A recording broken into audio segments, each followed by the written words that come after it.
Hi, my name's Dr. Catherine Hughes from CrimePsych. In today's video, I'm going to be predicting that the cost of living crisis will lead to a descent into chaos and an increase in crime rates, especially in poorer areas. If people have no other options to provide for their families, some of them will resort to crime. Liz Truss previously announced a squeeze on government departments was coming, with public spending remaining at levels agreed last year, despite inflation eating into those budgets. Of course, we do now have a new Prime Minister, but it's still likely to occur. And this means that there could be a lack of police to respond to incidents, a lack of support to the most vulnerable, no community services in place, food banks and charities overwhelmed, delayed or cancelled treatments at hospitals. I want to take a minute to take stock of the UK as a whole and what's happened in the past few years. There have been many significant changes over a fairly short period of time. First of all, we had Brexit. And this debate caused a lot of tension between families, friends, and co workers. Politicians made promises of saving money by leaving. They had the notorious battle bus with the money saved from leaving the EU will result in the NHS getting £350 million a week. And that claim has since been proven to be false. They also claimed that making a trade agreement would be child's play. However, as we know, we're left without one and are in a much worse situation. Around the same time, Prince Harry announced that he was stepping back from royal duties. There was also the rumble of trouble brewing up for Prince Andrew and his sexual scandal. Then, of course, COVID hit, and there was chaos amongst the government, which subsequently saw several prime ministers being appointed. United as a nation, we all made sacrifices. We couldn't visit the elderly in care homes. We couldn't go and visit loved ones in hospitals, and thousands died in hospitals alone. Routine NHS appointments were cancelled, leaving people in pain and distress with various conditions. Some of these people even died because they couldn't get an appointment and conditions got to the point where they became terminal. I'm sure each and every one of you were impacted by this. I lost my best friend of 38 years. She died alone in a hospital, leaving 4 children, the youngest of which was just 8 years old. But the message from the government at that time was that we're all in this together. We're all making sacrifices. Then we begin to find out that senior government officials did not follow the rules that they set. We saw a married man in a corridor kissing another woman.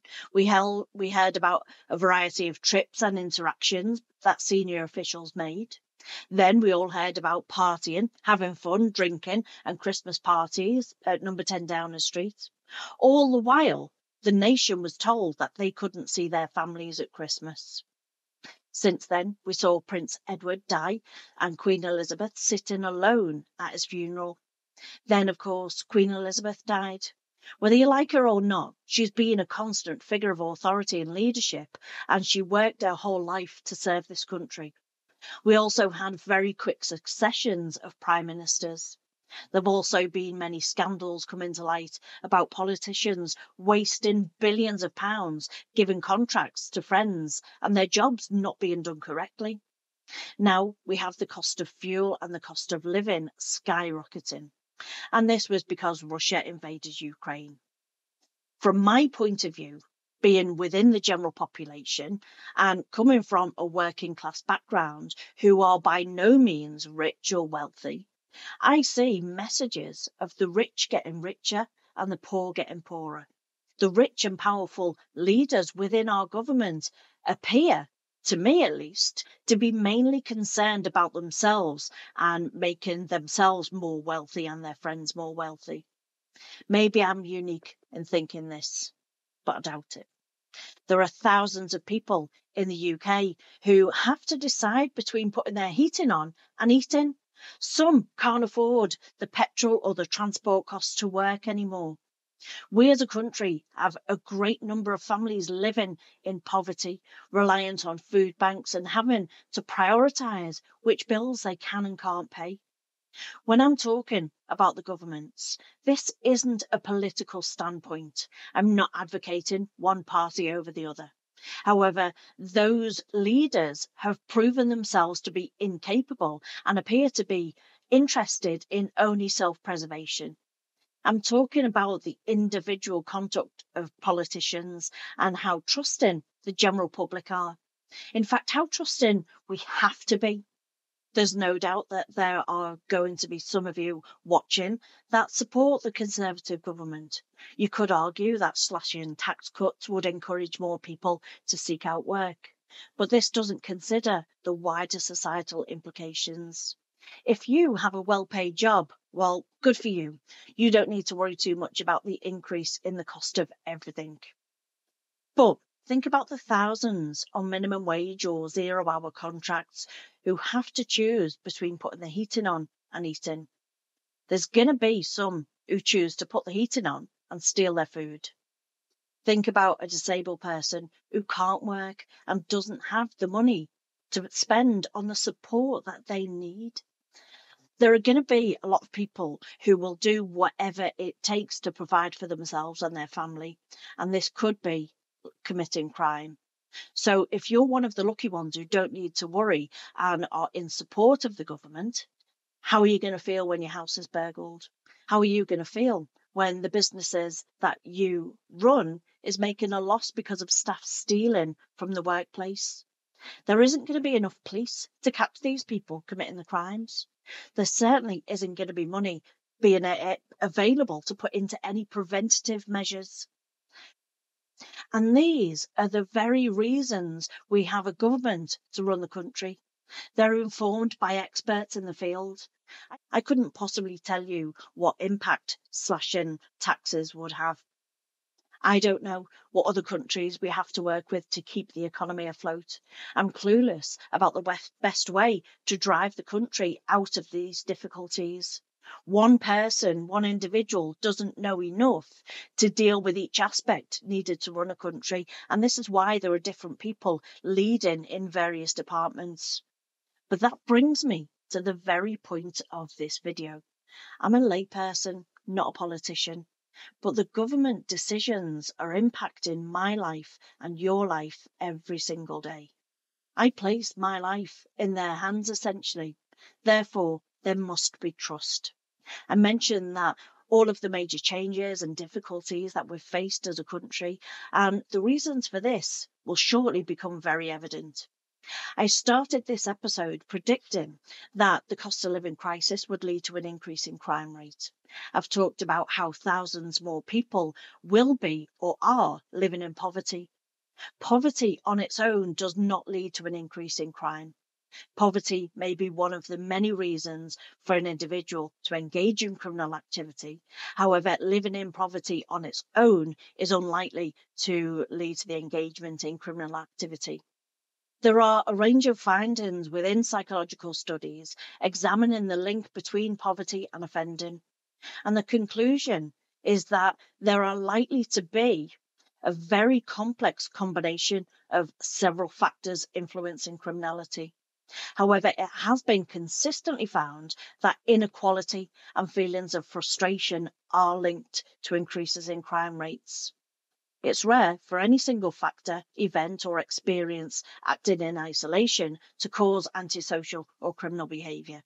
There are likely to be a combination of factors operating at once, which can happen separately or can occur over time, that increase the probability of offending. Virtually all recent studies find a strong relationship between economic inequality, poverty, and violent crime. Much of the research into poverty and crime has consistently noted an increase in feelings of powerlessness and frustration influence crime rates. Crime rates did not rise because there were a few wealthy individuals and the majority of people were living in poverty. However, when you create feelings of powerlessness and frustration by taking measures to ensure that the rich get richer and the poor get poorer, will increase crime rates. Creating inequality only benefits a few wealthy citizens, whereas most people will suffer its consequences. This will fuel feelings of powerlessness and frustration, and as such, increase offending rates. Crime is much more common in societies where there are large disparities between the standards of living within its members. As humans in general, we don't like change. We like it to be as predictable as possible, giving us feelings of empowerment and comfort to know what's going to happen next. However, in the recent past and for the last few years, nothing at all is predictable. We don't know what to expect, and we have very little control over the decisions that the world leaders are taking. Before the cost of living crisis became so widely talked about, there were already feelings of unrest within the country. We've had several major structural changes as a country.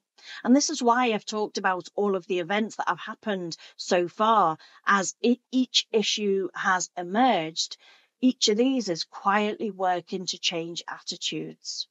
Each issue on its own isn't enough to increase the probability of bringing significant changes in crime rates. But as time has marched on, we saw a vote on Brexit causing arguments and divisions, promises being made and proven false, causing financial hardships, being told that we couldn't see dying family members, children off school, changing the structure of how we work. A member of the royal family is involved in a sex scandal. Another is moving and stepping back away from royal duties. Prince Philip dies, and then we've seen the Queen sat alone at his funeral, leading by example. And then the death of Queen Elizabeth. At times like this, when there is such uncertainty, we look towards our leaders, the Prime Minister and the government, to see what changes are needed to ensure that we all get through these times. The majority of the country voted for this government to do the best job they can in leading our country. How can we trust these leaders if all they appear to do is make rules that negatively impact the majority that don't apply to them, but don't apply to them? How can we trust them to ensure a fair system with equal opportunities when billions of pounds worth of contracts have been wasted and given contracts to companies who are incapable of doing their jobs just because they were a friend of a government official? After wasting billions, doctors and nurses are being refused a rise. So many sectors are going on strike to argue for fair pay. Frustration's growing. Feelings of inequality and poverty are growing. Level in trust in the government has declined steeply. All of the factors that I've mentioned are creating feelings of division and disparity. It's us and them, or so it appears. The last time we saw such a steep increase in crime rates was the 1980s and the early 1990s.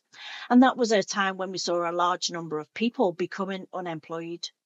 I strongly suspect that there will be a brief delay in rising crime rates, but I believe that feelings of frustration and powerlessness as these grow and as these inequalities grow, so too will crime rates.